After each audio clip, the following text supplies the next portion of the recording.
pertanyaannya, kalau pasangan gue nggak mau kasih lihat HP-nya, wajar apa enggak sih? Ada HP lagi. Guys. Ini udah pacaran apa belum? Dari pacaran kali ya? Tahu ya. Biasa sih dari pacaran begitu. Guys, kita tuh hidup di zaman milenial. Berarti orang itu akan menyimpan sesuatu itu lebih banyak di gadget mereka, di handphone mereka, bukan di catatan harian mereka, bukan, tapi di handphone or di laptop mereka, di komputer mereka lah, versi digital gitu. Sekarang gini, kalau misalnya ditanya apa sih tadi pertanyaan dia, salah apa enggak gitu ya? Wajar apa enggak sih? Kalau misalnya wajar ya gue bilang banyak yang ngelakuin itu ya, tapi banyak yang ngelakuin itu kan belum tentu wajar gitu loh. Memang ada wajarnya karena banyak yang lakuin, tapi belum tentu benar gitu belum ya. tentu benar ya. Benar dan salah itu kan kita bisa bilang relatif gitu kan, kita belum tahu gitu. Jadi banyak orang yang melakukan itu, terutama para lelaki. Terutama para lelaki banyak yang mengunci handphonenya atau bahkan nggak mau dilihat sama sekali oleh pacarnya atau istrinya. Oke lah kalau lu sebut masih pacar, oke lah, gue bisa mengerti itu ya. Maksudnya kalau masih pacar memang mungkin ada masalah kerjaan mungkin yang nggak boleh dilihat sama pasangannya, atau ada masalah keluarga mungkin yang dia belum bisa bukakan. Gue totally ngerti gitu loh, maksudnya masalah itu gue ngerti. Tapi kalau misalkan masalah itu terbawa menjadi ketika lu suami istri, lu pun nggak boleh, istri lu pun sama sekali nggak boleh pegang handphone lu. Contohnya seperti itu.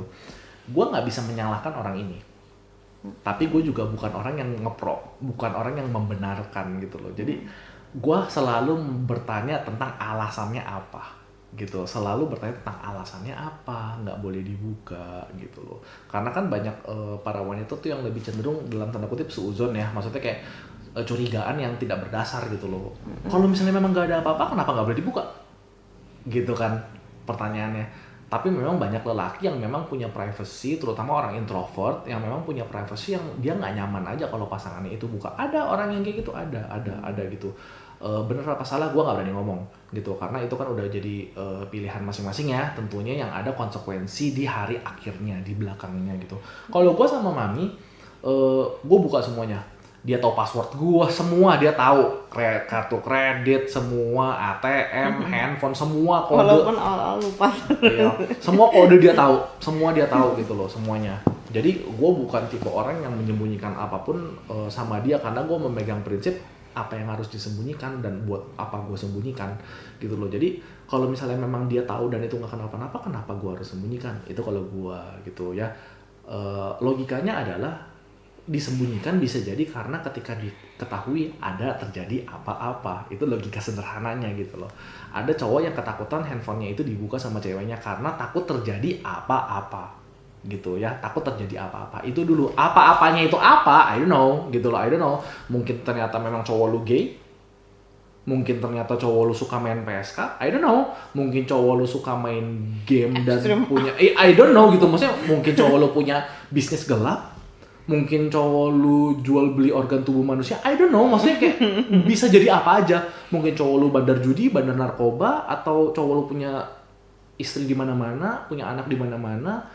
Banyak sekali faktornya, dan itu bikin orang pikirannya negatif gitu kan. Maksudnya kayak itu bikin orang pikirannya negatif. Betul, memang suatu rahasia memang bikin orang itu jadi pikirannya negatif. Wajar menurut gua. Tapi banyak cowok yang punya prinsip, ya prinsip gua handphone nggak boleh dipegang. Pertanyaannya, cewek terima nggak? Maksudnya lu sebagai ceweknya terima nggak? Kalau lu nggak terima, putus aja. Saran gua. Karena bibit itu udah dimulai dari ketika pacaran. Nih, pengalaman pribadi. Udah dimulai dari pacaran. Jadi kalau lu pas pacaran itu handphone cowok lu nggak boleh dibuka, jangan harap pas nikah handphone cowok lu boleh dibuka. Nggak akan. Itu menurut gua. Tapi kalau misalkan dulu pas pacaran, handphonenya boleh dibuka. Pas nikah nggak boleh dibuka. Serius lu boleh curiga. Itu lu boleh curiga, serius lu boleh curiga gitu loh kalau misalkan kayak begitu. Ya itu baru boleh curiga. Tapi kalau misalkan memang dari pacaran nggak boleh dibuka dan nikah nggak boleh dibuka, jangan komplain. Karena memang ketika lu udah akhirnya mau menikahi dia dengan dia punya prinsip yang seperti itu, lu udah menerima dia kalau dia itu begitu. Dan untuk sebagian orang ya it's fine. Ya udah, gue juga fine, nggak masalah gitu loh. Jadi kalau misalnya dibilang wajar nggak sih? Kalau buat gue pribadi nggak wajar, tapi banyak yang melakukan, dan itu benar-benar preferensi, nggak masalah, gue nggak bilang salah buat orang-orang yang memang Handphone lu, handphone gua. Bisnis lu, bisnis gua, bisnis gua. Rekening lu, rekening gua. Gak apa-apa kalau kalian memang nyaman dan itu memang style hubungan kalian, it's okay, gak masalah. Itu mengenai masalah rumah, warna apa, nyaman nih yang ninggal. Maksudnya gua gak ambil pusing. Kalau gue pilihnya keuangan kita bareng, kerjaan kita bareng, handphone kita bareng gitu loh. Maksudnya lo mau ngapainnya terserah lah. Karena apa prinsipnya 2 menjadi 1. 2 menjadi 1 berarti seluruh yang kepunyaan dia adalah kepunyaan gua. Seluruh kepunyaan gua adalah kepunyaan dia. Itu prinsip 2 menjadi 1 menurut gue dan Mami. Itu aja gitu loh. Jadi kalau misalkan kalian merasa wajar apa enggak, menurut kalian harusnya nggak boleh deh. Ada tutup-tutupan masalah handphone nih. Tapi cowok kalian bilang nggak apa-apa. Harusnya memang handphone itu privacy. Nggak cocok dong. Maksudnya terjadi sebuah ketidakcocokan dong. Komunikasikan maunya gimana.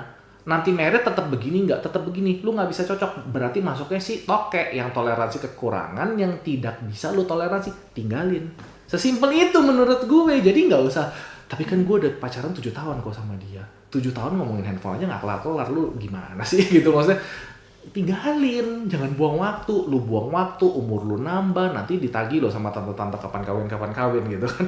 Tinggalin aja gitu lo. Lu cari yang paling cocok buat lu. Yang bisa menerima, yang nilainya juga sama. Kita juga saling terbuka nih handphonenya. Lu ketemu cowok yang kayak gitu, lu bakal lebih happy dibandingkan lu tetap ngedumel terus karena kawin sama orang yang semuanya tuh disembunyikan. Karena semuanya itu ada di handphonenya. Semuanya itu ada di handphonenya. Ya mungkin tiba-tiba cowok lu ini yang akan jadi suami lu ini ternyata memang pecandu pornografi. Dia simpan semua foto atau videonya itu di handphone dia. I don't know. Banyak sekali gitu loh hal yang bisa terjadi. Atau mungkin cowok lu double job, punya pekerjaan pembunuh bayaran gitu loh ketika malam-malam. I don't know, bener-bener I don't know. Banyak sekali hal.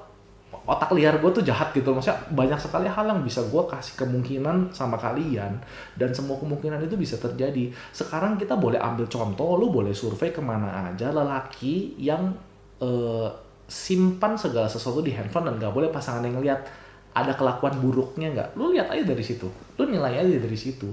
Itu bisa menjadi salah satu survei gitu loh. Rata-rata orang-orang yang memang berselingkuh handphonenya nggak boleh dilihat, dipasangin password.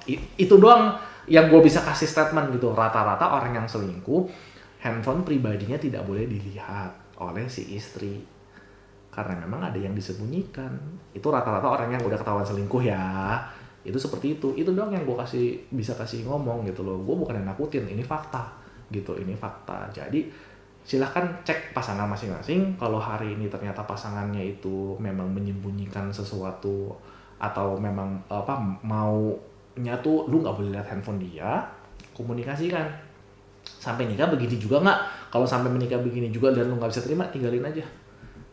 Terus dia marah-marah, masa cuman karena handphone lu tinggalin gua? Ini gara-gara si papi nih gitu. Masa lu nggak bisa menerima gua apa adanya? Ya memang nggak bisa bro, ya memang nggak bisa gitu loh. Karena lu menyembunyikan yang paling vital, yaitu apa? Lu menyandra rasa percaya pasangan lu. Itu vital banget. Satu hal nggak bisa dipercaya, semua hal bisa diragukan. Jadi ini bukan hal yang main-main gitu loh. Kalau lu nggak bisa percayakan handphone lu kepada pasangan lu, apalagi yang bisa lu percayakan? Itu pertanyaan gue. Dan gue keras ngomong kayak gini gitu. Handphone aja nggak bisa dipercayain gitu loh. Apa hati lu bisa dipercaya? Gak bisa. Bukannya awal kayak pacaran kan suka gitu, titip handphone dong, titip kunci mobil dong, gitu yang kayak gitu-gitu. Iya, hanya orang yang dalam tanda kutip polos yang memang merasa nggak ada sesuatu apa-apa di handphonenya. Aku bisa nggak mencurigai begitu? Ya bisa. Tapi kalau misalkan lu punya sesuatu banyak nih isinya yang ada di handphonenya, masa lu titipin? Ntar dulu, bisa jadi kacau. Gitu. Itu sih masukan dari gua, bukan nakutin, cuman lebih arah menegur lah, gitu loh. Kalau handphone lu aja nggak bisa lu percayain sama pasangan lu, jangan bilang lu lebih sayang pasangan lu. Enggak, lu lebih sayang sama handphone lu daripada pasangan lu. Itu statement keras banget menurut gua. Gitu loh, nggak bisa terima ya udah nggak apa-apa gitu loh. Tapi menurut gue ini demi kebaikan kalian, karena ini cewek yang banyak komplain gitu loh. Kenapa sih nggak boleh lihat handphonenya? Kenapa sih? Pasti ada sesuatu. Ya lu daripada gila sendiri, lu nggak nyaman, tinggalin. Lu berhak dapat yang lebih baik kok daripada itu Itu gue. Aku belakangan ini lagi suka kejem Beb, ya tinggalin aja, dikit-dikit tinggalin aja. Kenapa? Karena gue nggak mau pada akhirnya kalian cerai. Lebih baik kalian putus daripada kalian cerai. Itu menurut gue. Nggak apa-apa, pacaran kejem aja, tinggalin aja. Dalam minggu ini berapa banyak yang aku suruh putus? Banyak. Banyak sekali gitu. Udah cukup jelas ya jawabannya. Semoga jawabannya bisa nampol buat kalian. Bye-bye.